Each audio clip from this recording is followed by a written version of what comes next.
भोपाल की हरियाली, झीलों की शांति और प्राचीन पहाड़ियों के बीच छुपा एक ऐसा किला है जो कभी गौरव का प्रतीक था, लेकिन आज चुपचाप जंगलों के बीच किसी भूले हुए रहस्य की तरह खड़ा है। उसका नाम है गिन्नौरगढ़ किला। एक किला जिसने राजपूतों की तलवार की चमक भी देखी, मुगलों की चालें भी सहन की, और जहां कभी राजा महाराजाओं के कदमों की गूंज हुआ करती थी, वहां आज सिर्फ हवा की सरसराहट सुनाई देती है। गिन्नौरगढ़ किले की कहानी सिर्फ ईंट पत्थरों की कहानी नहीं है। ये कहानी है सत्ता की, युद्धों की, प्रेम की, विश्वासघात की और समय के थपेड़ों की। गिन्नौरगढ़ का इतिहास 11वीं सदी के आसपास शुरू होता है, जब मध्य भारत में परमार वंश की शक्ति चरम पर थी। परमार वंश के राजाओं ने मालवा, भोपाल और आसपास के क्षेत्रों में जबरदस्त प्रभाव स्थापित किया था। इसी दौर में मालवा की पहाड़ियों पर सामरिक दृष्टि से अत्यंत महत्वपूर्ण स्थानों को किलों में बदलने का सिलसिला शुरू हुआ। गिन्नौरगढ़ किला इन्हीं सामरिक वजहों से बना। यह किला पहाड़ी की चोटी पर स्थित है, जहां से चारों दिशाओं में कई किलोमीटर तक दुश्मन को आसानी से देखा जा सकता था। यही कारण है कि इसे मध्य प्रदेश का हिल फोर्ट ऑफ भोपाल भी कहा जाता है। ऐतिहासिक प्रमाणों के अनुसार परमार वंश के राजा भोज के काल में इस क्षेत्र को किलेबंदी करने का विचार पनपा। हालांकि वर्तमान में मौजूद संरचनाओं का बड़ा हिस्सा बाद में जोड़ा गया, लेकिन प्रारंभिक आधार परमार काल से ही माना जाता है। 12वीं से 16वीं सदी के बीच यह क्षेत्र गोंड राजाओं के अधीन आ गया।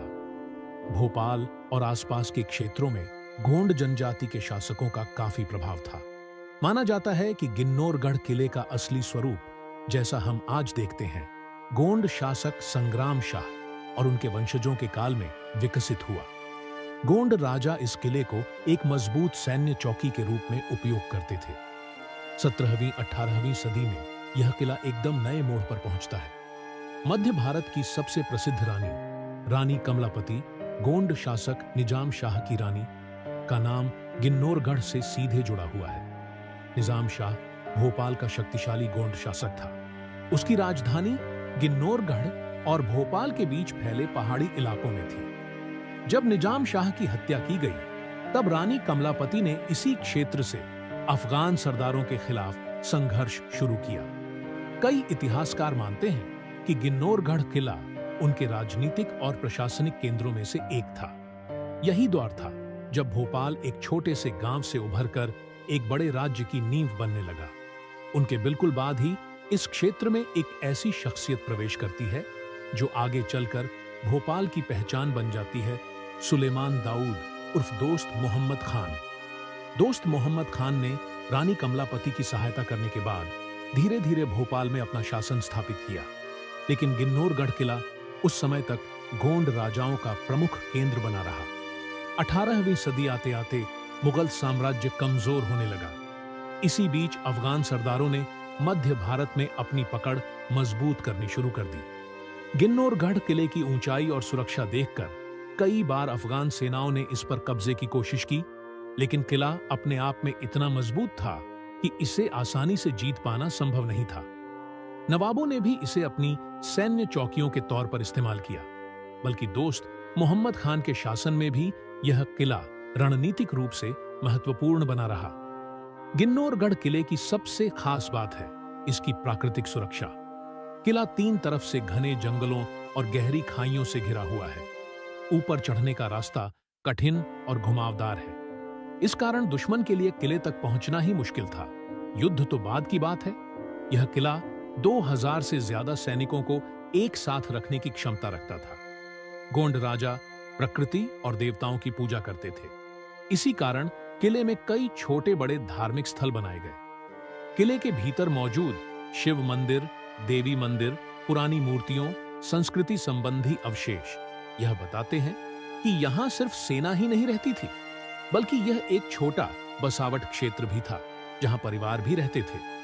स्थानीय लोगों के अनुसार गिन्नौरगढ़ किले से एक गुप्त सुरंग भोपाल के पुराने शहर तक जाती थी।